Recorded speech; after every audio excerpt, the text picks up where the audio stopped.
in 1980 onwards, 1990, Bangalore has been put into a lot of pressure on development.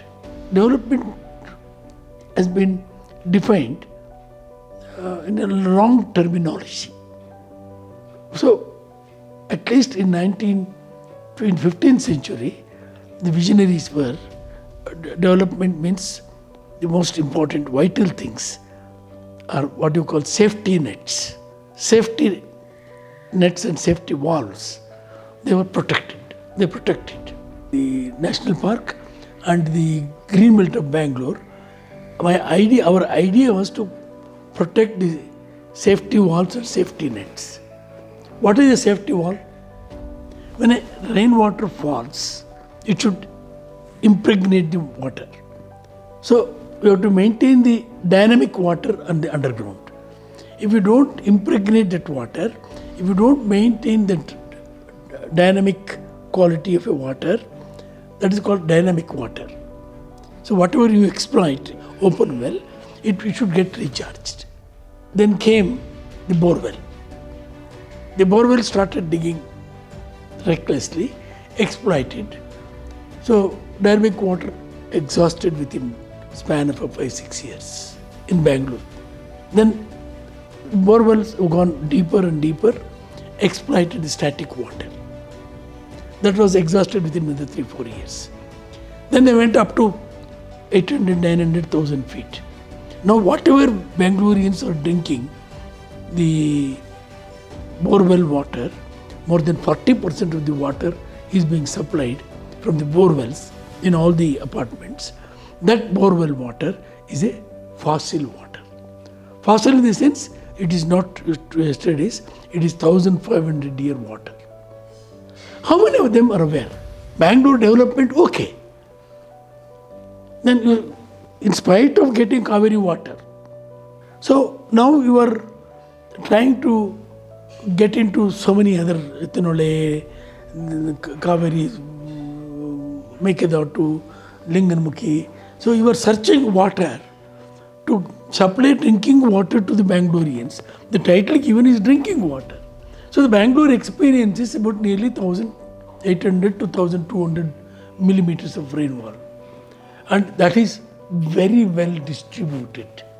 Pre-monsoon, monsoon, then post-monsoon and cyclones. So this type of a rainfall pattern is nowhere you can experience. And what happened, even another, say about 20-25% of the apartments are depending upon the tanker water. God knows from where they are getting the tanker water. So all these things is because the land use policy was completely ignored. The green belt policy has been violated recklessly.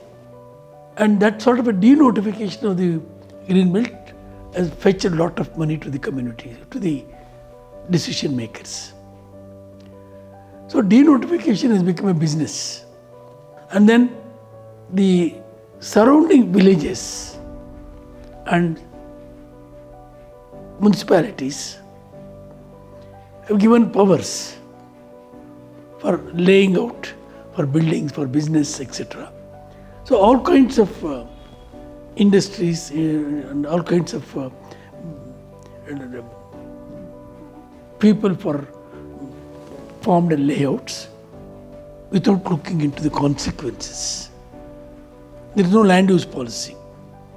Nobody bothered about to find out about the status of the water. And nobody bothered about finding out the lakes, the role the lakes plays, the role the valley plays, the role watershed plays. So without watershed, no lake can survive. So in the watershed also they allowed construction of layouts and buildings, and that buildings and constructions started releasing sewage water and industrial waste to the valleys. So this industrial waste, sewage water entered the valley to the lakes. So underground water is contaminated.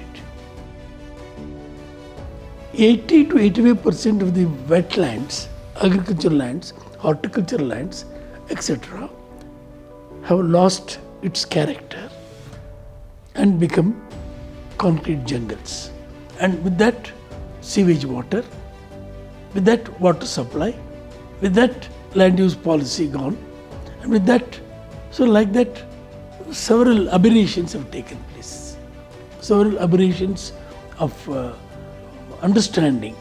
And even today, 2022, still it has not gone into the policy makers or the decision makers about the problems.